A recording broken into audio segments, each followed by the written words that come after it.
Tahu kan, kemarin itu sempat beredar viral Mas Agus yang telah melakukan tes DNA dan memang hasilnya haplogrupnya G. Artinya G itu menunjukkan bukan zuriat Nabi Muhammad Shallallahu Alaihi Wasallam menurut Dr. Sugeng. Dan sekarang karena beliau tidak terima, lalu kemudian melayangkan sumpah kemana-mana, siap melakukan mubahalah, sumpah laknat dan lain sebagainya. Dia tetap ngotot bahwa dirinya sebagai zuriat Nabi Muhammad Shallallahu Alaihi Wasallam.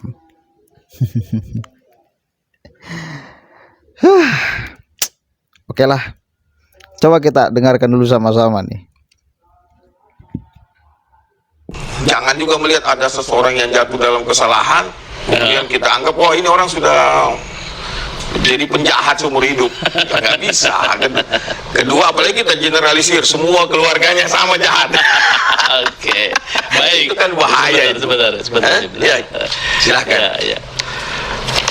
Baik, Habib Agus Abu Bakar Al-Salamsi, ini memang hasil tes DNA haplogrupnya adalah GM201. Ya. Artinya Habib ini legowo ya, walaupun orang Saya tidak masalah itu. tidak masalah ya. Saya tidak pernah masalah karena saya dari awal sudah bilang ini kan sesuatu yang masih berkembang dan tidak bisa. Kalau saya bilang, saya kan ini asal usul kenapa saya tes DNA. Sebenarnya saya bilang kalau Anda hakul yakin, ini masalah yang berkenaan dengan keturunan, sama dengan berkenaan dengan suami istri. Kalau Anda menuduh istri Anda selingkuh, dalam Al-Quran itu ada namanya sumpah li'an.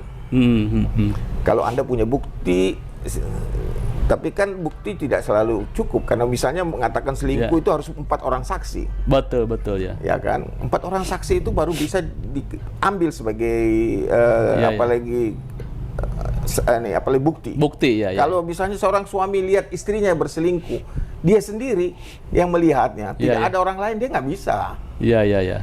Nah, kalau dia memaksakan pendapat dia bahwa istrinya selingkuh, dia harus siap sumpah laknat. Ketika seseorang menuduh keturunan orang lain rungkat dan kemudian mengatakan bahwa wah ini bohong, berarti kan sama dengan menuduh tadi orang lain bohong dalam Al-Quran. Dalam kondisi seperti itu sumpah laknat. Sebenarnya awalnya saya kenapa teori ini, sebenarnya saya bilang dasarnya saya bilang seperti itu, bahwa kalau Anda mau bicara masalah keturunan ini kan sama dengan menuduh. Kalau Anda mengatakan keturunan orang itu rungkat, Anda tidak mempunyai bukti yang pasti dan tidak disepakati oleh banyak orang, hanya Anda sendiri, ya Anda harus juga siap untuk kalau meyakini dengan pasti, hakul yakin, ya kan Anda harus siap dong terima risikonya. Seperti seorang suami menuduh istrinya selingkuh, ya dia harus siap sumpah laknat. Kalau tidak, ya. Tapi tidak ada yang berani menerima sumpah laknat itu. Saya nawarin, saya bilang silakan. Kalau ada yang menuduh, saya tidak memaksakan diri. Kalau bagi saya, kalau memang saya keturunan saya salah, lebih baik saya mati aja. Bagi saya. Biarkan kita bawa keluarga kita, satu keluarga kita mati semua. Mau hitung berapa hari, 40 hari atau 1 tahun, kita bisa. Silahkan. Karena kita tidak menganggap ini kan masalah kehormatan juga, karena menyangkut orang tua kami yang mewariskan catatan buat kami. Dan kita menghargai orang tua kami. Kalau Anda menuduhnya salah dan memastikan hakul yakin sebagaimana Roma Irama menyatakannya, ya mari kita sumpah laknat. Saya tawarkan kesempatan ini, saya gunakan untuk menawarkan kepada siapapun yang merasa hakul yakin, kita siap sumpah laknat. Kalau tidak, mubahalah. Karena ketika Anda merasa yakin dalam ilmu itu, tidak ada keyakinan mutlak, tidak ada kepastian mutlak. Al-haqqu mir rabbik. Kebenaran mutlak hanya milik Allah.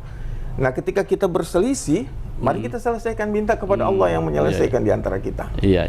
Itu yang diajarkan oleh orang tua saya, dan dalam agama pun itu yang saya pahami. Ya seperti Bang Roma juga memang podcast sekarang juga ramai nih tentang nasab Bang Roma. Karena dia mengatakan hakul yakin, itu kan tingkat keyakinan tertinggi sebelum kamalul yakin. Dia nggak berani bilang kamalul yakin, dia belum sampai ilmunya kepada kamalul yakin. Jadi komentar terhadap Bang Roma bagaimana ini? Nah, saya melihat terlalu tergesa-gesa juga. Masalah yang seperti ini sebaiknya kita jangan masuk terlalu dalam. kecuali dengan ilmu yang betul-betul memadai. Iya. Apalagi ini menjadi sumber fitnah, ya. Iya. Ini akan menjadi masalah nanti. Dan saya melihat juga ini suatu hal yang mengkhawatirkan ke depan. Karena kasus ini hanya di Indonesia yang muncul seperti ini. Iya.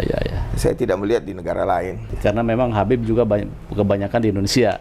Ya, Indonesia ini termasuk, tapi sebenarnya lebih kalau prosentase terbesar itu di Iran. Oh, pastilah karena Ya, dekat ya. di Ya, Iran. di situ, Karena ya. masalahnya di sini, Geografisnya di kita situ. ini kelemahan kita punya pencatatan. Kan kita tidak mau mencatat keturunan dari perempuan. Iya, Sebenarnya keturunan dari perempuan itu tetap adalah zuriyah. Tapi memang nggak boleh memakai gelar sayyid. Iya. Hanya kan ini harus di-clearkan dulu. Kalau namanya sayyid itu harus secara konsisten, itu keturunan, garis keturunannya dari laki-laki semua. Iya, Jadi iya. dia mewarisi Y DNA-nya dengan jelas. Iya. Sekarang kalau kita lihat misalnya Roma digelari sayyid, ya, bahkan wali Allah misalnya. Ya kalau wali Allahnya Allah yang tahu. La ya'riful wali illal wali. Tidak ada yang tahu wali. Waliullah tanda kecuali kutip lah. Iya, tanda kutip.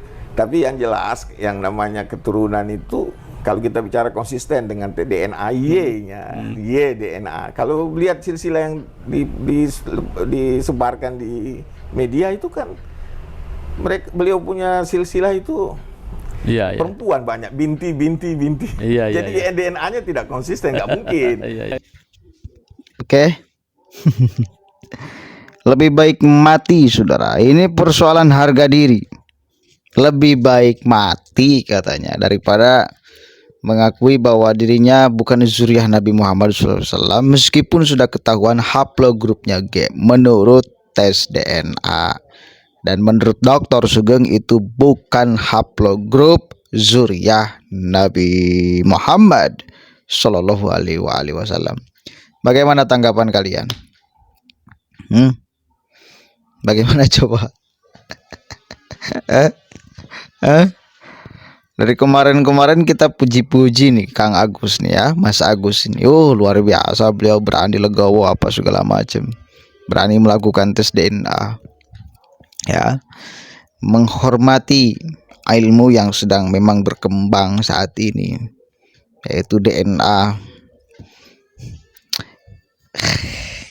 Ini sih manuskrip, coba. Itu yang saya kira nggak bisa debatable, itu manuskrip. Karena saya yakin sekali lagi, dan Kiai Imad juga mengatakan, dari Ubaidillah ke bawah ini, dari abad 9 itu tercatat rapi memang zuriyah Habib Alawi ini tercatat rapi. Dari Ubaidillah ke Ahmad bin Isa al-Muhajiri ini nih, yang catatannya berapa ratus tahun itu tak ada. Jadi jangan sampai menganggap bahwa seolah-olah meruntuhkan dari Habib-Habib yang sekarang ke Ubaidillah. Karena dari Habib-Habib yang sekarang ke Ubaidillah itu memang tercatat rapi. Kan itu. Yang digugat itu nama Ubaidillahnya sebagai anak Ahmad bin Isa al-Muhajir. Di abad keempat dokumennya tidak ada. Itu makanya siapapun aja yang mewawancarai Habib, yang ketemu Habib, coba tanyakan dokumen itu ada nggak, manuskrip itu. Sekali lagi urusan DNA itu memang sangat debatable. Nggak bisa menjadi ukuran yang sangat akurat, apalagi memang urusan ahli nasab itu tidak mencantumkan DNA sebagai persyaratan. Nasab itu memang sahih.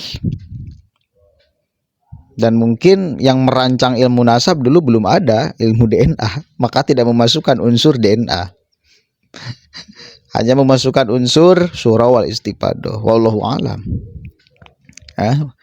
Ilmu DNA kan masih baru-baru ini. Begitu, saudara. Jadi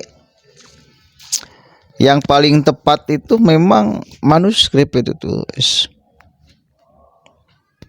Manuskrip yang paling tepat tuh. Ada nggak Ubaidillah itu?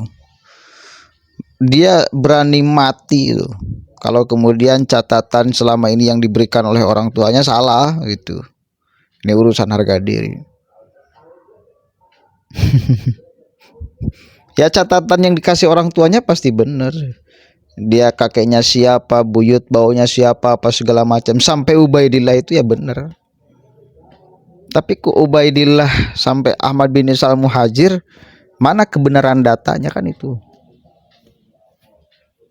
Itu maksud. Jadi jangan sampai kemudian juga terkecoh karena persoalan ini. Karena kekaburan titik persoalan. Manuskrip di abad keempat menunjukkan bahwa Ubaidillah anak Ahmad bin Ishaq Al-Muhajir ada atau tidak, itu aja. Begitu ya. Mudah-mudahan ada manfaatnya. Bagaimana menurut kalian kepada Kang Agus ini? Tak mau kan dia juga menerima. Assalamualaikum warahmatullahi wabarakatuh.